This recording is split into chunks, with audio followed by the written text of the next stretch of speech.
DJ.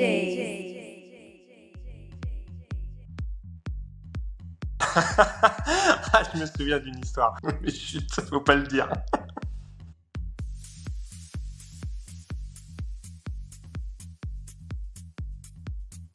DJ. Ça remonte à très très très longtemps parce que j'étais tout jeune, je devais avoir 17 ans et c'était chez des amis, on était dans une maison de campagne, il y avait un pote qui avait des platines vinyles et puis du coup j'ai commencé à toucher le matos, à toucher les galettes et c'est là que j'ai compris que j'étais destiné à ça. La musique ça a toujours été quelque chose d'important pour moi, de jouer avec, de la comprendre.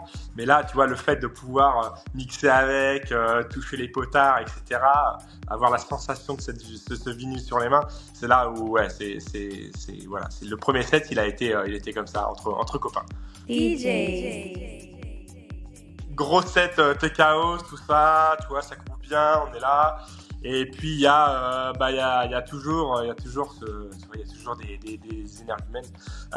Et puis donc la nana elle vient me voir comme ça, et c'était en enterrement de jeune fille. Elle vient là, elle était grosse table VIP derrière la cabine, etc. Et puis elle vient me voir et ouais Alex, tu peux mettre Abba? Et je lui dis mais pas du tout en fait. On n'est pas dedans. On n'est pas dedans, mais tu sais, voilà, donc c'était un peu, c'était vachement délicat parce que c'était hors contexte. Tu vois, tu peux le placer, mais là, rien du tout. Enfin, c'était pas du tout l'esprit de la soirée, du club. Enfin, il y avait rien de cohérent, quoi. Et donc voilà. DJ. Alors j'ai toujours été, bercé, on va dire, par le mouvement électronique, la house music, bien sûr le rap. Mais mes plus grosses influences, mes plus gros DJ influents ont été Robbie Rivera.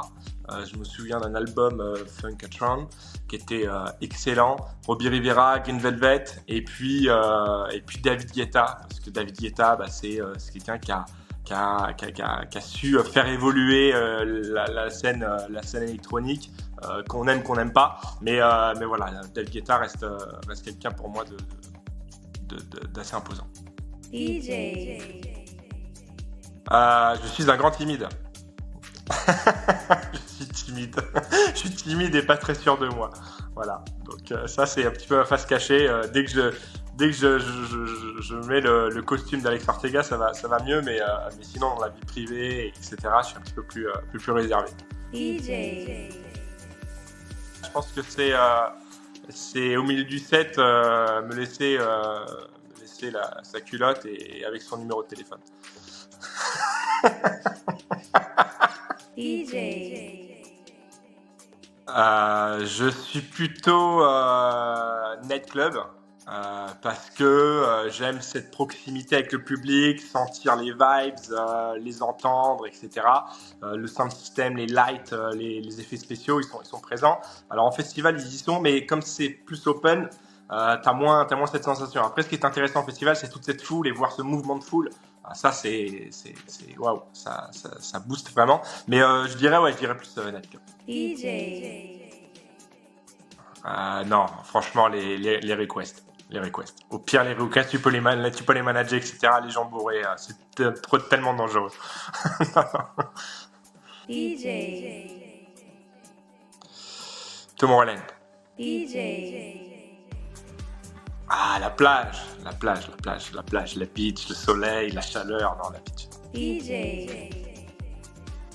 Je me repose, c'est assez épuisant. Après, il y a des fois où, non, je me repose. DJ. Alors moi, je fais toujours un peu un mix des deux. J'essaye d'allier, tu vois, les old school et new generation. Mais ouais, un bon mix. DJ. Préparation minutieuse, mais improvisation dans la préparation. DJ. Faut pas le dire ça. J'ai un morceau, j'ai une chanson qui est un peu cheesy. Gilbert Montagnier, Sunlight des Tropiques. DJ. Mon back-to-back de rêve, ça serait avec David Guetta. DJ. L'hymne incontournable, allez, un bon Believe de ministère de la Funk. DJ. Mais j'ai beaucoup aimé le documentaire sur Netflix sur Nicky Jam.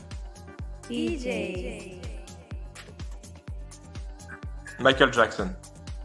DJ. Ah bah ça tombe bien, j'en mets jamais.